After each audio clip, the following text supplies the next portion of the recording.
a todos. Iniciamos aqui a gravação do nosso último módulo do Stroke Camp 2021. Sejam todos muito bem-vindos.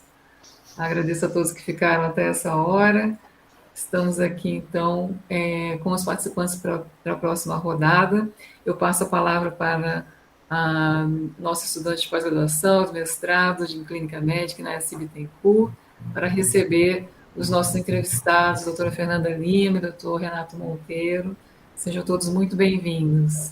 E na SC, com a palavra. Oi, gente, boa tarde. Eu vou convidar a Fernanda Lima, nossa aluna de doutorado, né, do Laboratório de Recuperação Funcional após Acidente Vascular Cerebral, LabAVC. A Fernanda, ela é graduada em Fisioterapia pela UFRJ e fez a residência multiprofissional também na UFRJ, mestrado pela Clínica Médica e hoje é a nossa aluna de doutorado. Ela lançou recentemente o e-book AVC em meio à pandemia de Covid-19, um guia de cuidados na fase aguda, e essa é a discussão pré-lançamento do protocolo de mobilização precoce neurofuncional, um trabalho grandioso que a gente acompanha com muito entusiasmo. Para participar da discussão, eu vou convidar o Renato Monteiro Duarte. Ele é graduado em Fisioterapia pela UFRJ, mestre em Direção de Organizações pela Universidade Europeia do Atlântico, em Barcelona. Ele é fisioterapeuta rotina de CTI geral no Hospital Samaritano, supervisor geral da Rede Casa São Bernardo. Ele é rotina neurointensivista no Americas Medical e no Americas Medical ele supervisiona a linha de cuidado do AVC e é o fisioterapeuta responsável pelo protocolo de intubação paliativa. Renato, seja muito bem-vindo. Eu espero que essa discussão renda frutos. Eu já peço a todos que acompanhem na nossa página as próximas notícias, em breve o lançamento oficial do livro, né, do e-book da Fernanda. Boa tarde, gente. Ai, que bom. Obrigada, Naná. Estão me ouvindo bem? Sim, tá. Sim. Ai, que bom. Então, obrigada pelo convite, né? Fico muito feliz sempre de participar do campo.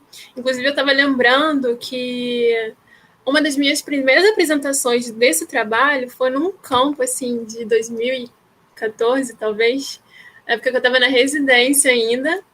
E aí eu lembro que a gente até subia para a enfermaria, tinha uma partezinha que a gente tinha um conhecimento, né, como era a estruturação do trabalho, enfim.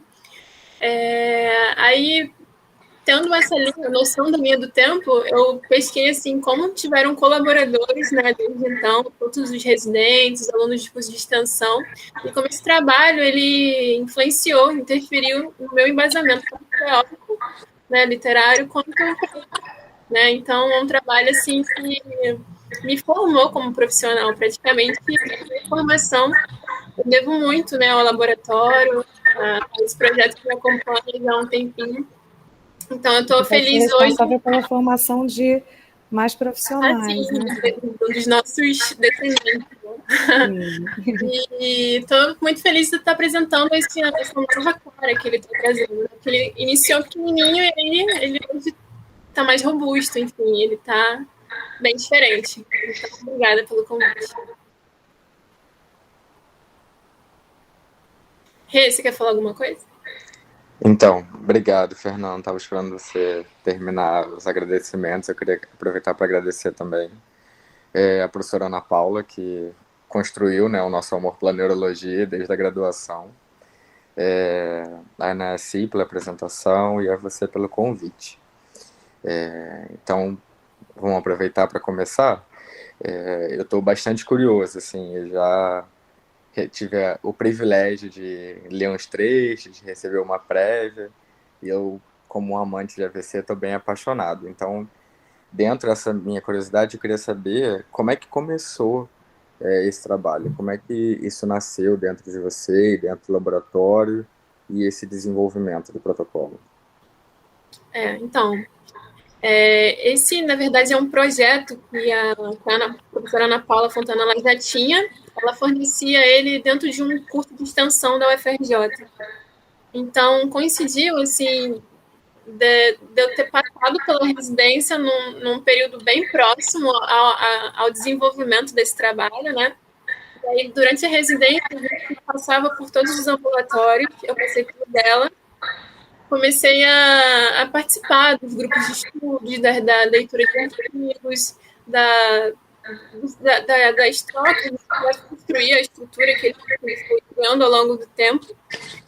Acabou que eu fui acolhida pelo laboratório, tanto que eu estou acolhida até hoje, e ele foi o tema do meu TCC da residência, foi minha monografia da residência. Então, eu posso dizer até que foi um estudo piloto nesse momento. E aí, depois, eu aproveitei, fui ampliando durante o mestrado na mesma temática, né, onde eu fui aperfeiçoando ele aos pouquinhos, né. Então, no mestrado, a gente teve resultados assim, de eficácia, a nível de viabilidade, né, se era viável ou não de ser implementado, né. E agora, no doutorado, ele já está, eu posso falar de forma bem assertiva, assim, que ele está bem estruturado, passou pelo crivo de 4 revisores, inclusive, né? Foram 2 profissionais da USP, que atuam em neurointensivismo, e 2 outros professores que têm um carinho bem profundo, né? Então, ele criou uma proporção grande, né? Que a gente está reproduzindo ele nesse momento de doutoramento, entendeu? Por isso, a criação do e-book, né? Do livro digital e do aplicativo para a gente disseminar realmente para que outros profissionais tenham acesso a ele. Então, começou mais ou menos nesse período, né? Acho que tem, sei lá, acho que 2013. Aí foi progredindo até então. Entendi. É um projeto de uma vida, né? São anos que estão minha formação, exatamente. E me conta uma coisa, dentro dessa questão da mobilização precoce, você sentiu uma lacuna dentro dos protocolos que já existem? Porque para a gente criar algo novo, né, ainda mais com um detalhamento tão rico e tão especial quanto é esse protocolo, isso nasce de uma busca, né? Então, tenho certeza que você pesquisou bastante e percebeu a necessidade de um protocolo que fosse bem específico, bem detalhado, que abordasse exatamente o paciente sob a nossa ótica e atendesse a todos os pontos da reabilitação que ele precisa, né? Então, qual é a sua visão da mobilização precoce hoje dentro da realidade da neurologia, né? Da neuroreabilitação? Eu acho que a literatura, ela é bem vasta nesse tema, né? Então, a gente tem bastante evidência científica desse tema da mobilização precoce. Então, a gente está bem embasado a nível de conceitos. E acho que o diferencial que o protocolo traz é a gente reunir todas essas informações ao nosso favor e tentar trazer o diferencial, né, com alguns critérios de inclusão, exclusão, coisas bem mais específicas que a gente encara no nosso dia a dia, né, e que a gente foi reunindo, né, vamos supor, a gente foi reunindo cada autor, cada ensaio clínico a nosso favor. Então, você perguntou sobre definição, né, do que seria mobilização precoce, né, do que essa literatura traz sobre o que seria, né, os 2 termos, né. Eu vou te responder que não existe uma definição única, porque cada autor ele vai trazer a sua própria descrição do que é mobilização e o que é precoce. Então, assim, como ela é aplicada em diversas populações, né? A gente tem diagnóstico do mobilização precoce no doente crítico, em ventilação mecânica, no pós-operatório de cirurgia cardíaca, tem pós-transplante renal, tem no traumatismo crânioencefálico, enfim, tem população do AVC. São vários diagnósticos em que a mobilização precoce ela pode ser aplicada. E de acordo com essa demanda, né, específica de cada paciente, vai ter uma descrição própria do autor. E aí tem um capítulo do livro, do e-book, que eu trago exatamente isso, né? O que seria a mobilização precoce? E aí eu tento enaltecer que a gente define como uma estratégia terapêutica que visa mobilizar esse paciente de acordo com a demanda funcional que ele traz, né? Então, a gente faz uma avaliação e mobiliza de forma que ele tenha um resgate, né, neuromusculoesquelético, para que ele tenha independência em tarefas que ele realize durante a internação hospitalar. Então, a gente vai promover a independência dele no leito, né? São exercícios que promovam a independência ao rolar, por exemplo, ao sair de deitado para sentado, ao levantar. Exercícios que promovam segurança nele, né? Prevenindo riscos de quedas ao deambular, enfim. São exercícios que a gente vai limitar restrições da participação, limitações da atividade, prevenir as complicações inerentes à síndrome do imobilismo e também promover a independência o quanto antes, né, contanto que haja estabilidade clínica desse indivíduo.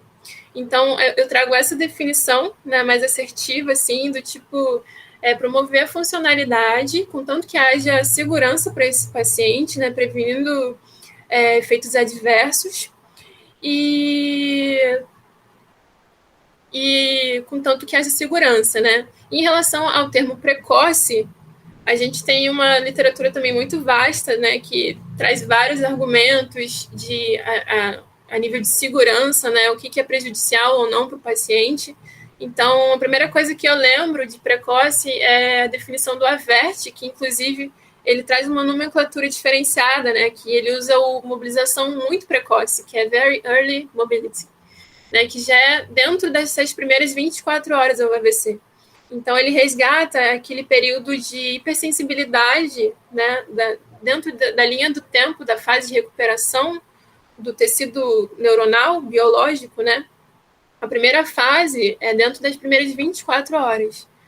Então, esse período ainda é muito sensível, né? Tanto que na fase 3, em 2015, eles observaram que se a gente mobilizar esse paciente em alta dose, em alta frequência, dentro das primeiras 24 horas, os resultados não foram favoráveis, né?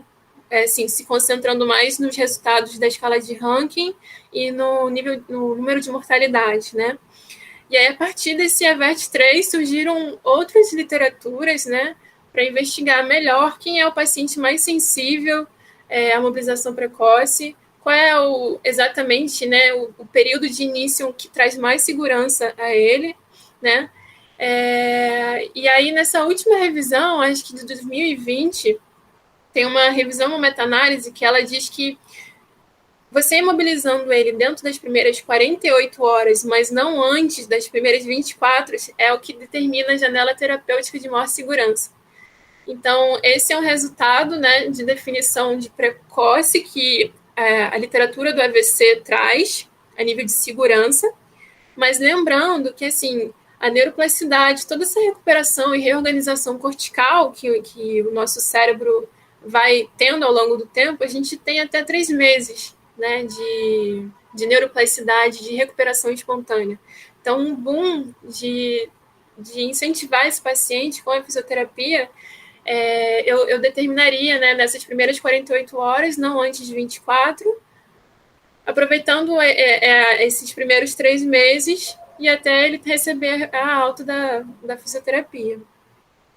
Em relação à descrição dos exercícios, assim, não sei se você já reparou que é muito variável também, né?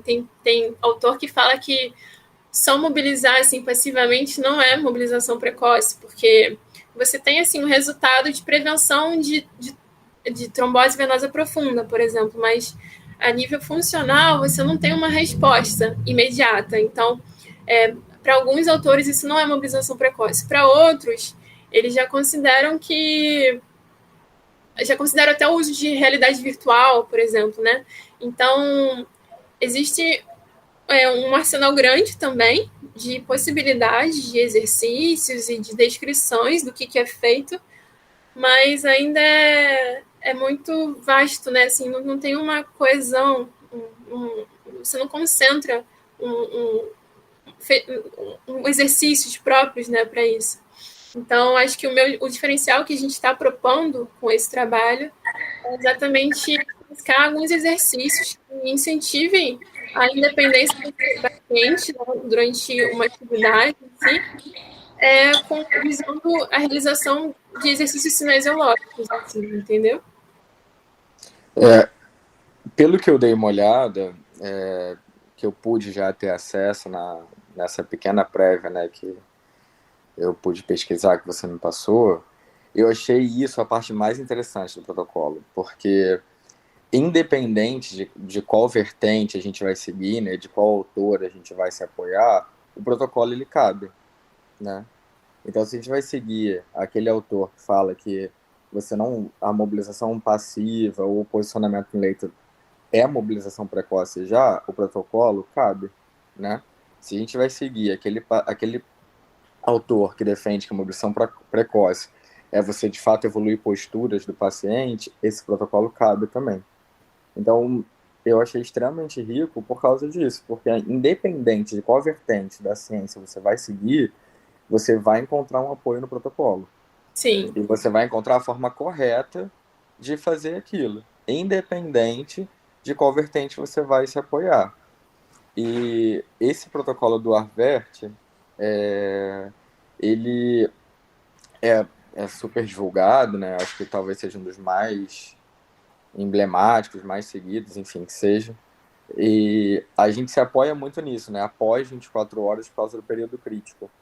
E antes de 48 horas para poder já aproveitar o máximo que o paciente pode desenvolver. E dentro disso, acho que a gente já chegou a conversar em off, a gente troca bastante.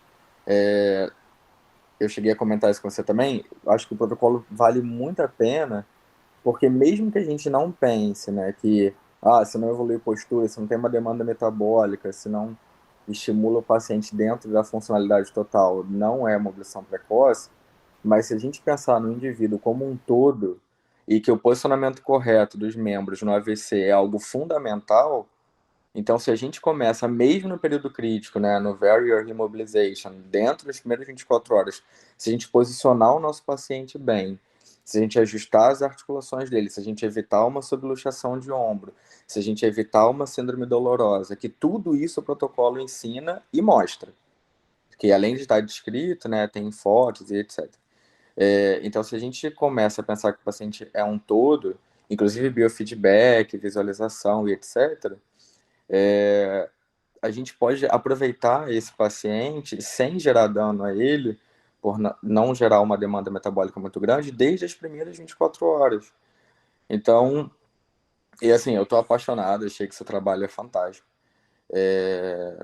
E realmente ele cabe, assim, numa gama imensa, tanto de visualizações das fronteiras científicas que a gente tem sobre a reabilitação na AVC, quanto na aplicabilidade da nossa prática no hospital, porque é o que a gente sente falta disso, né? E aí, aproveitando, me fala um pouquinho da estrutura que você criou para ele. Beleza. Então, a gente... ele recebe esse nome protocolo, né? Protocolo de mobilização precoce neurofuncional. Mas, apesar dele ser protocolado, a gente prisou para que ele tivesse muita liberdade, né? Fosse um protocolo muito democrático, vamos dizer assim, que você conseguisse personalizar de acordo com a demanda específica do paciente.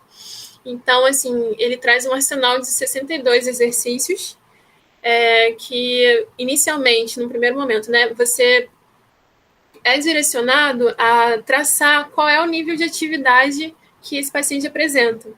Então, a gente aproveitou um quadrinho, né, que é uma classificação de 0 a 5, que até a Julie Bernardi ela trouxe lá nos primeiros artigos do Avert dela. A gente aproveitou esse quadrinho e adaptou para a nossa realidade, né, para o nosso estudo.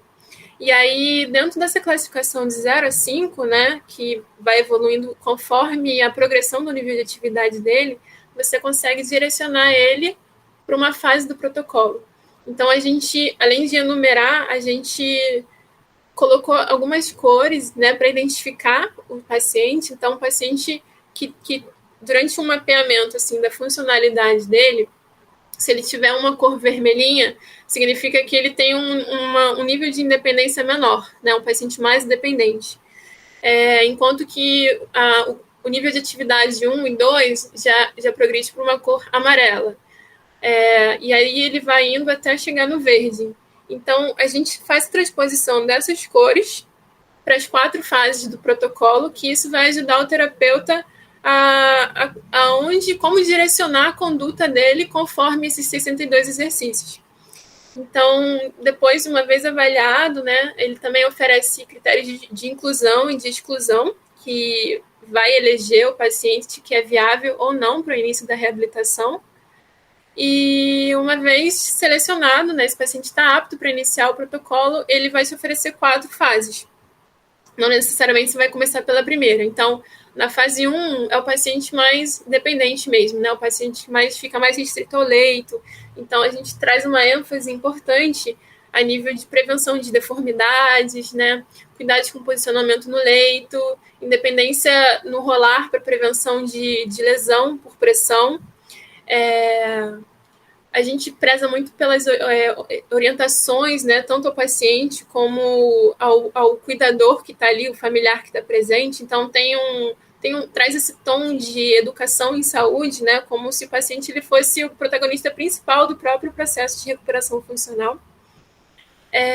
Enfim, aí na fase 2, ele já está numa independência maior, então ele já consegue sentar à beira do leito e sustentar o tronco sozinho. Ao passo que na fase 3, ele já consegue ficar em pé e na fase 4, deambular. Então, dentro de cada fase, a gente propõe exercícios conforme esse nível de atividade que ele traz e nada impede, como eu falei, da gente resgatar exercícios anteriores. Então, nada impede de eu alongar um peitoral lá na fase 4 de um paciente que já deambula.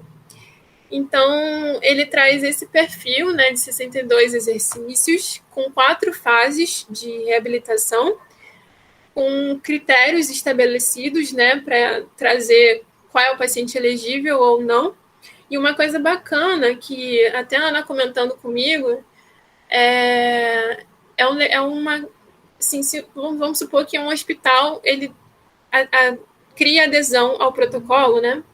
Uma vez que a gente chega, assim, por exemplo, eu sou plantonista de internação, né? Eu trabalho em uma unidade de internação hospitalar aqui do Rio de Janeiro. Então, quando eu sento para pegar o plantão e eu vejo, por exemplo, um mapeamento conforme essas coresinhas, né, em relação ao nível de funcionalidade, né, o nível de atividade de cada paciente, eu vou, antes de iniciar o meu atendimento, eu vou estabelecer qual é o tipo de demanda que ele vai ter. Então, se for um paciente da cor vermelhinha, eu vou com outro profissional junto comigo já, ou então eu já preparo algum dispositivo auxiliador de marcha, né? O Sara Plus, por exemplo, se for o caso da unidade T, ou então alguma prancha ortostática, enfim. Eu já traço um plano terapêutico conforme o mapeamento de todos os pacientes que estão internados e qual é o nível de atividade que todos eles apresentam. Então, ele traz essa cara, né, de versatilidade. Ele é um guia, né, eu queria deixar bem claro isso, né, que é um guia que conduz, né, direciona o profissional. Então, eu não sei, eu sou bem apaixonada por ele. Tem que ser dá para ver. Deixa eu ver, eu acho que é isso. Gente, com licença, desculpa, Renata, eu vou só fazer uma intervenção breve. Eu acho que uma coisa que passou um pouquinho, mas que é muito importante desse protocolo, é o paciente como agente, né? Essa palavra paciente, ela denota um pouco disso, né, dessa passividade, mas não, ele está incluído de maneira ativa, né, no protocolo, ele faz parte do seu processo de reabilitação, ele é uma parte ativa do processo de reabilitação. Isso não é usual, né? Isso definitivamente não é usual em diversos protocolos que a gente aplica. Então, essa horizontalização, né, ela é muito importante. Então, é um reflexo do trabalho que a gente faz, né, e a Fernanda incorpora também, mas eu acho isso muito importante, né, que fique claro, e eu, pelo menos de fora, né, eu acho que essa visão é primordial, inclusive para adesão, né? Verdade, né? É isso. Uma questão que eu gostaria de falar também é que dentro dessas 4 fases, né, ele segue um critério de progressão, né? Então a gente tem critérios estabelecidos, né? Como é que a gente vai saber que o paciente está apto a seguir para a fase seguinte, né? Então a gente criou critérios de identificação, por exemplo, da fase 1 para a fase 2, ele vai, se ele tiver, se ele conseguir sustentar o tronco, né, sentado à beira do leito por pelo menos 30 segundos. E aí da fase 3 da fase 2 para a fase 3, se ele tiver um quadríceps ali com um grau 3, pelo menos, né? Pelo menos do membro inferior não comprometido. E da fase 3 para 4, se ele conseguir deambular pelo menos 5 ou mais passos com o auxílio. Então, tem esses critérios, né? O profissional ele vai saber como progredir com esse paciente, né, ao longo da internação. E outra coisa bacana também que a gente oferece é que em todas as 4 fases você vai ter 6 sessões terapêuticas, né? Que a gente sugere até um tempo de terapia para cada sessão. Então, ela vai de A F, onde na sessão A é exatamente isso que a Inés falou sobre orientação em saúde, né? A gente, antes de ser fisioterapeuta, a gente é um agente de saúde. Então, a gente tem que ensinar o que é pertinente, o que o paciente está precisando ali naquele momento. Então, tem muita informação sobre cuidados com posicionamento, cuidado com o membro plégico ou parético, enfim. Aí, em seguida, a gente passa para a seção B, que são os cuidados com posicionamento, né, em decúbito dorsal, lateral, sentado numa poltrona, em beach chair. Na seção C, a gente já começam as mobilizações, né, mobilizações passivas, ativas assistidas de membro superior, inferior, ou as cinturas, né. E na seção D é o treino de mobilidade no leito, independência no leito mesmo, sendo deitado ou sentado. E a seção E com treino de mobilidade fora do leito, né? Então, uma coisa bacana é que mesmo na fase 1, que você pensa que é um paciente mais dependente, a gente vai incentivar com que ele saia do leito usando dispositivos ou não. A gente não vai fazer só isso, né? A gente vai promover a recuperação funcional, a independência dele, mas vai incentivar também a saída dele do leito. E a seção F, que é a última, a gente começa a priorizar por treino da independência da marcha ali, né? Então a gente pega algumas fases da marcha, segmenta, trabalha em cima dela e aí vai trabalhando conforme ele tem mais independência no equilíbrio dinâmico, né? E assim por diante. E isso é interessante porque vai pegar o paciente em todas as fases dele, né?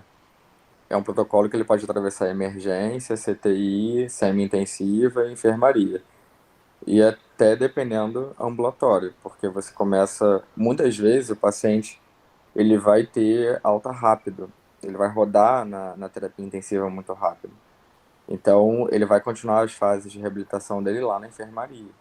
Então é interessante porque essas fases vão permitindo que a gente vá acompanhando o doente em todos os momentos dele, né?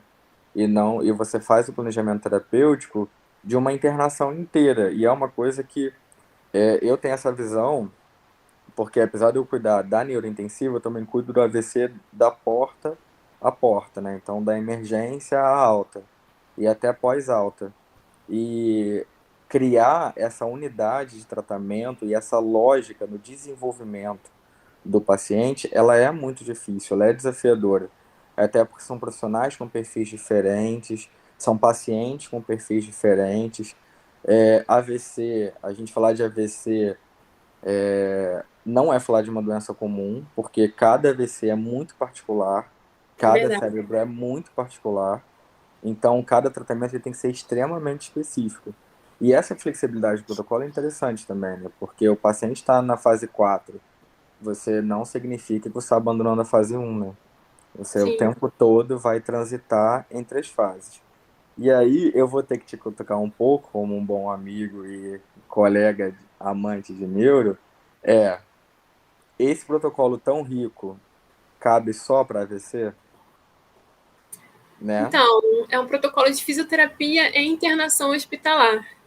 Então, a gente, o e-book, ele vem com as descrições comentando sobre hemiplegia, comentando sobre hemiparesia, mas como é fisioterapia, né, a gente traz a cinesiologia dele, ele é super aplicável conforme a demanda do paciente, né? Então, a gente até começou a estruturar esse protocolo na versão pós-Covid, já que a gente teve um boom, assim, 2 anos de pandemia, aí a gente está reestruturando para atender a demanda do paciente que é mais tetraparético, né? Um paciente mais consumido, é um paciente que ficou quase um mês com bloqueador neuromuscular, então, assim, ele sai bem debilitado, muito miopático. Então, a gente está adaptando esse protocolo também para esse perfil e ele é super aplicável. Eu, como fisioterapeuta, eu não consigo atender outro de outra forma, né? Então, assim, com certeza, TCE, né? A gente vai saber identificar conforme ele traz, tem os critérios de inclusão, de exclusão, e tem os critérios também de interrupção do estudo, né? Se acontecer algum efeito adverso ao longo do atendimento, você vai saber identificar, independente do diagnóstico, né, que você está tratando, você vai saber identificar e o que fazer, como proceder diante dessa situação. Então, esse protocolo ele te traz esse direcionamento e, enfim, eu acho que é isso. Ele é super aplicável, né, a qualquer ambiente, inclusive, né? Tem a questão, assim, de um CTI, ele talvez receber uma droga vasoativa, né, noradrenalina, miodarona, mas ele vai saber identificar os sinais vitais, talvez uma terapia dialítica atrapalhe, né, mas a gente vai adaptando conforme o perfil institucional, né, conforme aonde a gente está aplicando, se é num CTI, se é numa enfermaria, se é numa semi-intensiva, e etc. Sim.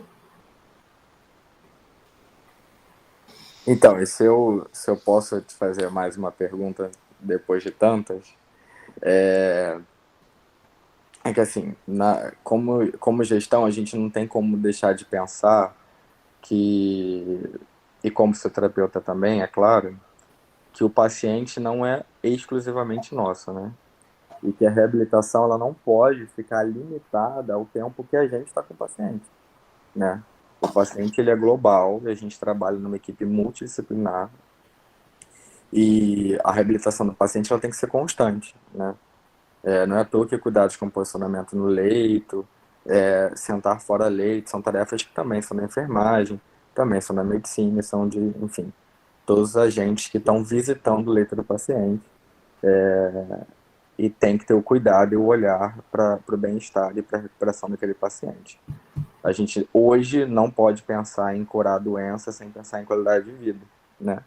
Então, dentro disso, eu percebi que o protocolo é muito descritivo e muito visual também, né? Além de ser muito detalhado, ele também tem várias fotos ilustrativas, o que é maravilhoso. Ele permite, então, um treinamento multidisciplinar, né? De como a enfermagem, por exemplo, pode tirar o paciente do leito da forma adequada e ajudar a gente no processo de reabilitação do paciente, como posicionar um paciente com AVC, enfim. O que você acha desse alcance enorme que esse book e esse protocolo pode ter para além da fisioterapia, mas ainda no campo da reabilitação do paciente? Bacana a pergunta. Então, todos nós, como eu falei, somos agentes de saúde. E a gente tem um único objetivo, que é de trabalhar em prol desse paciente, né? Não importa a sua especificidade. Então, por exemplo, no hospital em que eu trabalho, existe um setor chamado de educação continuada, que é muito forte na enfermagem. Mas eu observo que, assim, não existe um treinamento vamos supor assim, de como retirar o paciente do leito conforme a biomecânica, né? Assim, respeitando a ergonomia, né? Respeitando preservando a saúde física do profissional. Então, assim, mudança de decúbito de 2 em 2 horas, a saída do sentado para de pé, colocando uma poltrona, isso realmente a enfermagem, eu vou dar um exemplo, né, dessa profissão, a enfermagem, por exemplo, ela poderia se beneficiar, sim, com esses exercícios, né, com essa descrição detalhada que eu proponho no protocolo. Então, tem alguns exercícios que a gente pega alguns pacientes que têm uma limitação mais severa, que são mais dependentes, e outros que já são mais independentes, que têm uma limitação menos moderada. Conforme esse nível de limitação, a gente vai pegar o paciente num formato diferente, né? Respeitando a nossa biomecânica, respeitando a segurança do paciente, enfim. Então, isso poderia, sim, ser muito benéfico, né? Para toda a equipe multiprofissional, esse tipo de orientação, não sei, é um tipo de troca, né? Que é bastante útil para a gente e para o paciente. Então, quanto mais pessoas trabalhar em prol disso, né? Eu sou do tipo, nem sei se o que eu vou falar assim pode ser perigoso, mas, por exemplo, por que não um médico não pode tirar um paciente do leito? Porque só a fisioterapia, só a enfermagem. E isso acontece aqui. Eles ajudam a gente na mobilização. Eles tiram o paciente quando a gente está ocupado. Isso é uma realidade que a gente tem conseguido, mas é a diferença que faz uma unidade especializada. Isso acontece na nossa unidade especializada de neuro, porque tem um olhar diferenciado. E a gente que é da neuro tem esse olhar diferenciado. E acho que o protocolo ele tem esse talento no sentido de exportar essa visão que vai trazer benefícios tanto para o paciente, posicionamento correto, enfim, evitar uma série de síndromes que podem adquirir, assim como para o próprio profissional. Então, assim, é exatamente isso que você falou. Por que não, né? Por que eu, enquanto, sei lá, nutricionista, estou passando leito para checar a dieta com o paciente, estou vendo que o pescoço está caído e eu não posso posicionar correto. Ou que ele está com dor e eu não posso ajeitar o ombro dele, sabe? Por que a gente tem que ter uma visão limitada e restringir a reabilitação, e a gente sabe que reabilitação é qualidade de vida, é funcionalidade, a exclusivos, sei lá, 30 minutos que o paciente está com a gente, entendeu? Não pode, a gente tem que expandir isso. E acho que esse protocolo, como se falou, é um guia, né? E se é um guia, é para todo mundo, né? Acho que a Ana quer falar, mas eu tenho uma última pergunta. Ah, sim. Então eu vou. Olha, a gente tem mais perguntas além de mim. Eu vou já então nos encaminhando para o final. Eu queria saber da Fernanda por onde a gente pode acompanhar mais o trabalho, quais as publicações anteriores também. Né? Você já teve um trabalho anterior, né? Eu sei, mas eu queria que você explicasse um pouquinho para o pessoal que nos assiste, né? Sobre o seu trabalho anterior lá do mestrado e se é fácil de encontrar na base de dados. E eu vou passar a pergunta, a palavra para o Vinícius primeiro e por último para o Renato novamente para a gente encerrar, tá bom? Gente, inclusive eu agradeço muitíssimo por essa discussão, uma discussão muito rica e que deixa a gente mais ansioso para ver o trabalho publicado, né? Estou ansiosíssima para tê-lo em mãos. Então, atualmente ele já está na editora, né? Então, assim, já foi revisado, já está estruturado. Então, ele está em fase de diagramação, que não é da minha alçada, eu até tentei. Mas eu não consigo, assim, tem que ser um editor mesmo, né? Tem que passar por uma gráfica que vai publicar certinho nos moldes que a gente planejou. Então, a princípio, a gente está prevendo para janeiro, fevereiro, para que ele seja publicado já com a editora. E o mestrado você consegue na biblioteca da pós-graduação, né? Então, a gente tem até aquela plataforma Proteneus, lembra? Que a gente está transpassando para lá eles têm acesso. E o protocolo mais robusto com essa estrutura de hoje vai estar dentro do aplicativo e do e-book, que vai estar mais para frente, em janeiro mesmo. Perfeito, né? Eu vou passar a palavra para o Vinícius e vou pedir para o Renato, então, encerrar, né? Eu ainda tenho uma pergunta, são muitas perguntas. Então, eu vou primeiro Vinícius e depois eu fecho com você, Renato. Obrigada. Olá, pessoal, boa tarde. Primeiro eu quero parabenizar que essa discussão está sendo assim, muito boa, maravilhosa. Não sei se minha câmera está feita, eu botei um efeitinho aí atrás para poder ficar direito. Eu achei muito interessante a fala de vocês, o trabalho da Fernanda acompanhei de perto assim. Então agora eu estou acompanhando o que a gente faz no hospital, a nossa realidade aqui no Rio de Janeiro. Então eu gostei muito da fala do Renato, da equipe dele ser muito unida. E a pergunta dele é como se fosse instigar o porquê que as outras equipes também não auxiliam no processo de reabilitação. Que reabilitação é muito ligada à fisioterapia, né? Só a fisioterapia reabilita, né? Mas a parte do que é reabilitação são a inclusão de todos os profissionais de recuperação do paciente em uma determinada fase. Eu acho que o que possivelmente atrapalhe um pouco na continuidade seja o não pertencimento aqui no Rio de Janeiro, pelo menos, o não pertencimento do fisioterapeuta não do fisioterapeuta, mas de toda a equipe em um setor específico. Não existe um fisioterapeuta de um setor ou não existe uma equipe multiprofissional completa num setor específico. Existem um fisioterapeuta que às vezes fica aí, perambula ali em dois setores, né? Ele vai flutuando entre um setor, outro setor, e principalmente de neuro, né? A gente vai tentando adaptar no hospital inteiro, por exemplo. Então, se você vê um hospital inteiro onde você tem diversos pacientes clínicos, diversos pacientes neurológicos em vários setores diferentes, você não consegue juntar e fazer um acompanhamento de uma equipe inteira. Assim como é nutrição, psicologia, por exemplo, fonoaudiologia, não existe uma equipe em um setor específico. Isso eu acho que atrapalha um pouco no processo de recuperação do paciente, né? Então, pensando nessa constituição, eu acho que a instrução, trazer o fisioterapeuta neurofuncional, especialista nisso, incluir nessa equipe especialista da neurofuncional, a gente consegue trazer uma educação continuada para todos os profissionais. Então, não só de enfermagem, por exemplo, mas de todos nessa educação de como posicionar o paciente, o que eu posso fazer, eu estou atrapalhando o limite do outro, ou eu estou ultrapassando a barreira da minha profissão. Não, o que a gente pode fazer de cuidado? Eu acho que falta um pouco dessa interação de equipe, né? De pertencimento de um setor. Eu acho que esse pertencimento de um setor acaba um pouco atrasando o cuidado desse paciente. E principalmente que você falou desde a porta, desde a emergência até o final, que esse protocolo consiga se adaptar, né?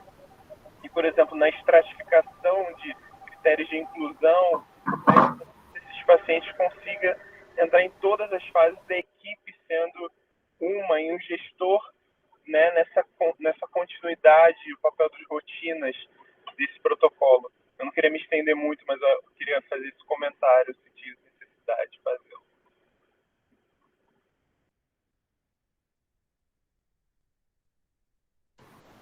Legal, Vini, obrigada. A ideia é essa, né? Eu acho que a gente traz um diferencial.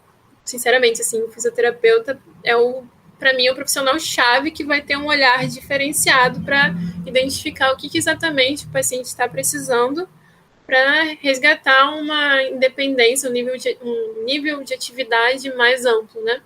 Mas nada impede da gente trabalhar em conjunto com os outros profissionais, né?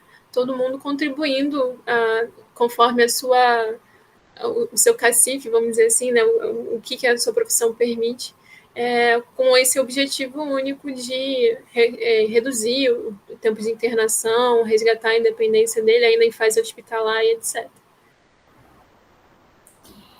A gente tem uma mãozinha levantada que é da Marina, então vou pedir licença para o Renato para chamar a Marina, que nós do grupo estamos morrendo de saudade, inclusive, ela está presente em todos os campos. É muito bom recebê-la, Marina. Eu vou passar a palavra para você e aí sim, de novo para o Renato, para a gente fechar o ciclo certinho. Boa tarde, meninas. Estão me ouvindo? Sim, a gente te ouve. Tá. Eu vou ser bem breve. Assim, eu queria parabenizar vocês pelo projeto. E a minha pergunta vai ser bem específica. Assim. Qual tu acha, Fê, que é o maior desafio para os profissionais que não são da neurofuncional aderirem ao projeto? Porque é uma realidade, né? A gente, às vezes, é um único especialista numa unidade implementando o projeto. E como vender esse peixe da importância de seguir um protocolo para tentar individualizar o tratamento para esses pacientes, né? Para que isso não passe batido, né? Para que a gente não faça isso sozinho, né?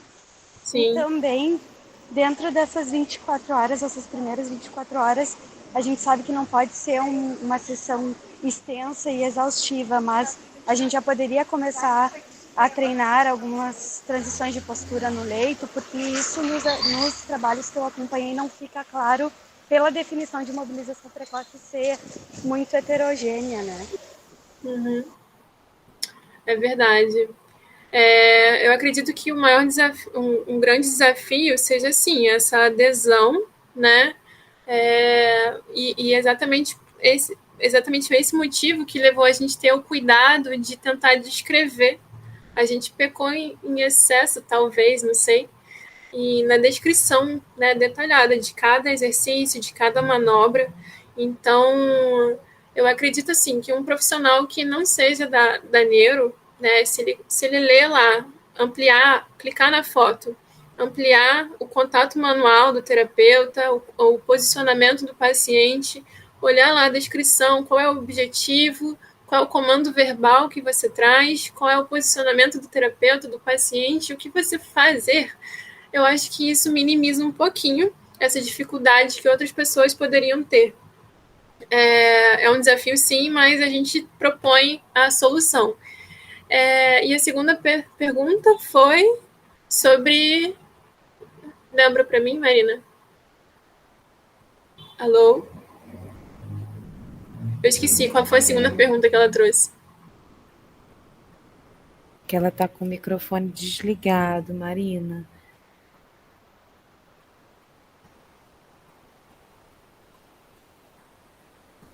Enfim.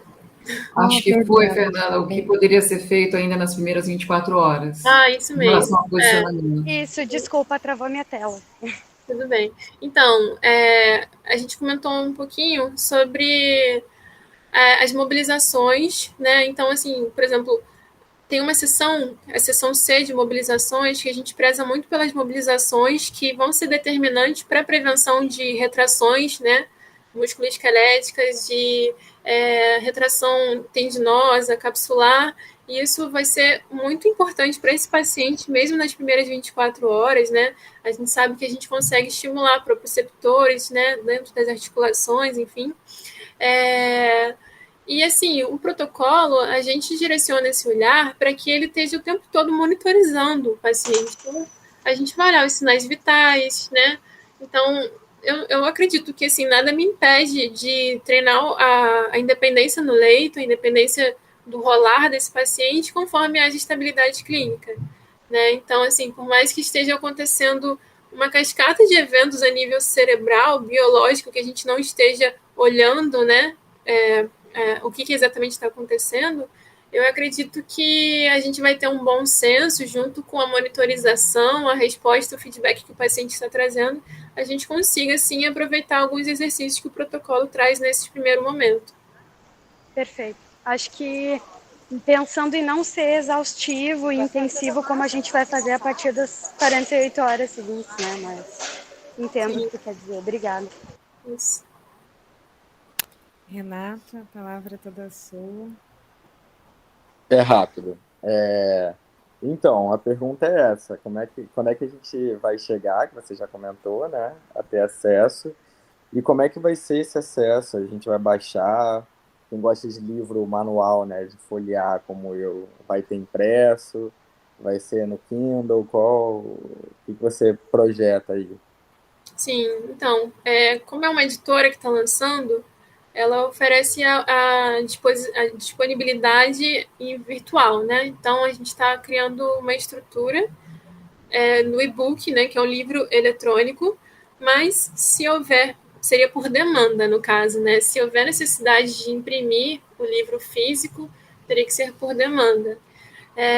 Então, vai ser disponível digitalmente falando, né? Porque a ideia é que seja um guia de consulta mesmo, dele tirar do jaleco, ou abrir o aplicativo ou o guia, e ir consultando pelo celular, ou enfim, né? Pode ser o caso também de usar o Kindle. E é isso. Tem o curso profissionalizante também, né, Ana? Curso profissional também que a gente está oferecendo, que tem um treinamento prático e teórico do protocolo também. Maravilha, é isso. Muito obrigado e parabéns, está incrível. Marina, quer falar? Acho que tá com a... Acho que ela só não apertou a mão para baixar, mas é interessante o curso, né? A gente falou pouco dele. Então, agora, para a gente encerrar, eu queria só que você explicasse um pouquinho mais do curso, e a Ana está com a mão levantada também. Desculpa, eu vi uma e não vi outra. Você viu, Renato, que eu passo aqui, ninguém me dá a palavra. Eu tô vendo, maus tratos, né, Ana? Maus Você viu, tratos. Renato, que eu passo? Isso que eu passo aqui, Renato. Pega elas. Gente, eu achei tão incrível, né, o que o Renato trouxe para a gente, da participação da equipe, né, no teu local de trabalho, né, Renato, que se multiplique, né, essa interação. E me fez lembrar de um único a parte que eu queria colocar aqui na discussão, que eu acho que é importante, que é o seguinte, de que essa esfera ela tem vários níveis de complexidade, né? Então, assim, um nível de complexidade mais tranquilo, mais raso, que a gente pode pensar é o seguinte, que qualquer tipo de posicionamento, de mobilização básica, né, de mudança de local, ele pode sim e deve ser feito por todos os profissionais da unidade, né? Todos deveriam ser habilitados a fazer isso, né?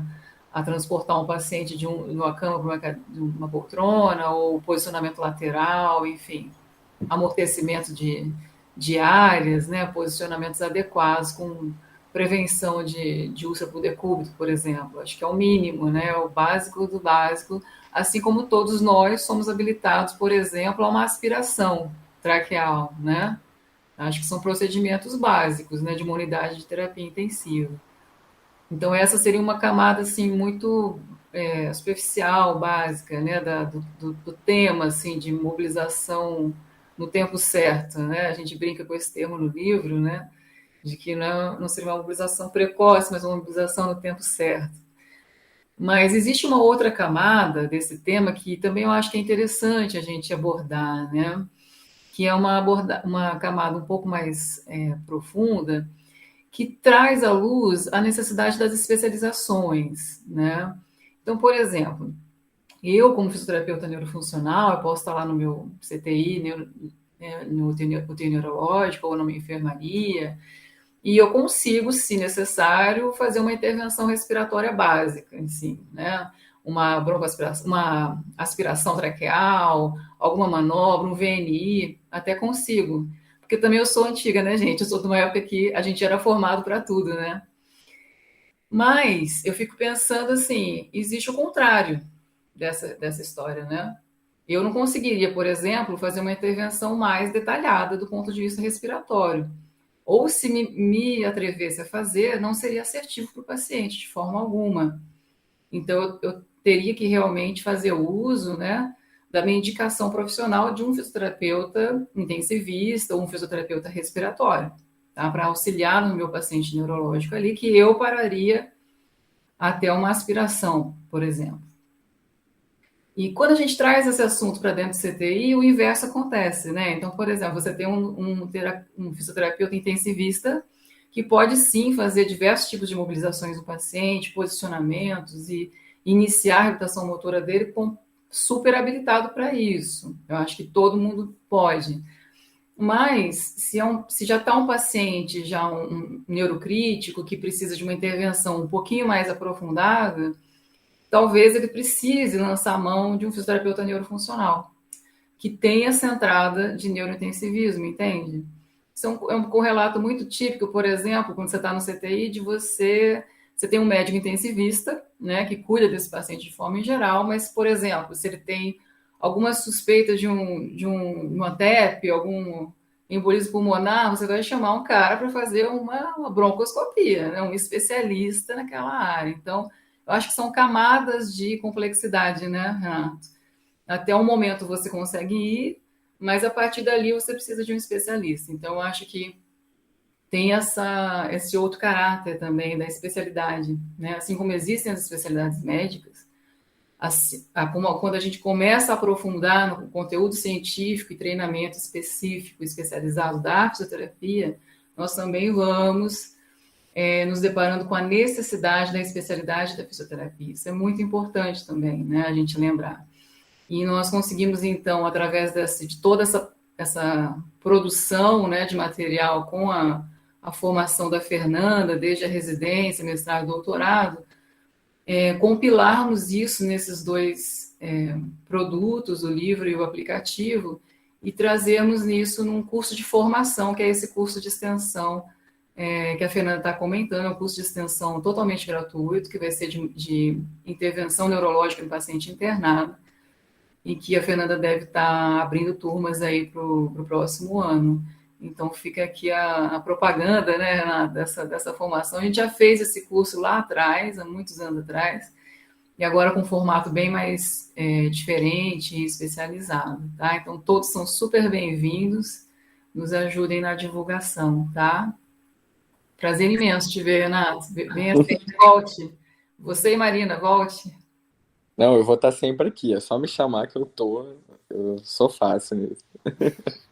E, por favor, me manda, porque eu vou...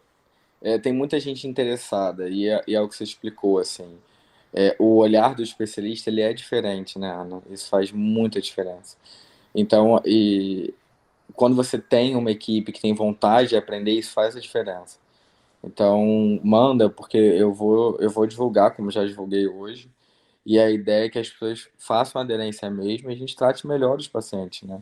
Tem um olhar mais delicado. E é o que você falou, é super complexo. A gente vai caminhar aí para PIC DVE, vai caminhar para paciente canectomizado. E, enfim, você sabe, o mundo, o céu é o limite, né? Então, quanto melhor o nosso olhar, mais especializado, melhor para o paciente.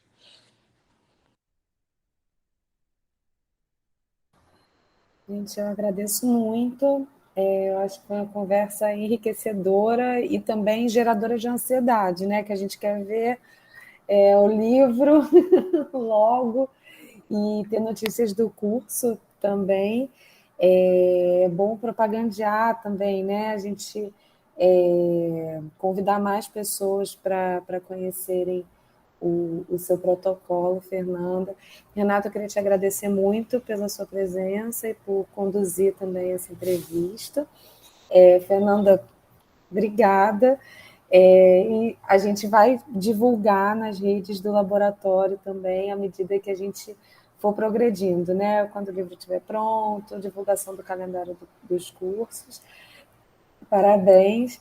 Eu vou passar a palavra agora para a professora Ana Paula para a gente encerrar. Eu agradeço a todos pela presença. Tive uma participação de uma buzina aqui, mas eu agradeço a todos pela presença até esse horário. Tchau, tchau. Nossa, eu agradeço mais ainda, né, que a gente passou bem do horário aqui, um horário difícil para todos. Agradeço a paciência de vocês, da nossa inabilidade total aqui com as interfaces digitais, né? Por mais que eu treine aí há 2 anos já nisso e a gente sempre apanha. Foi um prazer imenso receber. Eu tenho muitas pessoas aqui que eu não conheço ainda, estamos conhecendo agora, e muito feliz, né, de poder saber que vocês tiveram acesso ao curso e vieram nos conhecer. São super bem-vindos, convidados a participar das redes sociais, por e-mail também, qualquer dúvida, é só entrar em contato. Tem o e-mail do laboratório também, enfim, qualquer fonte, qualquer caminho que você fizer, você chega aqui a gente pode ajudar a responder as dúvidas. Essa palestra vai estar disponibilizada no canal de YouTube em breve, agora à tarde, para que possa levar esse conhecimento a mais pessoas, né, Fernanda e Renato, que possam também trazer as suas críticas, trazer as suas dúvidas, as suas contribuições, né? Estamos abertos aí para que no próximo campo do ano que vem sejamos ainda um pouco mais abertos, mais assertivos, sempre aprendendo para melhorar o que a gente pode contribuir para a nossa sociedade, nossos pacientes, nossos familiares. Tá? Um prazer enorme. Eu encerro dessa forma com muita gratidão a todos, principalmente aos meus alunos, né? Fernanda, Inaci, Vinícius, Fernanda Magalhães e Karina, que são as alunas extensionistas que foram incríveis, né?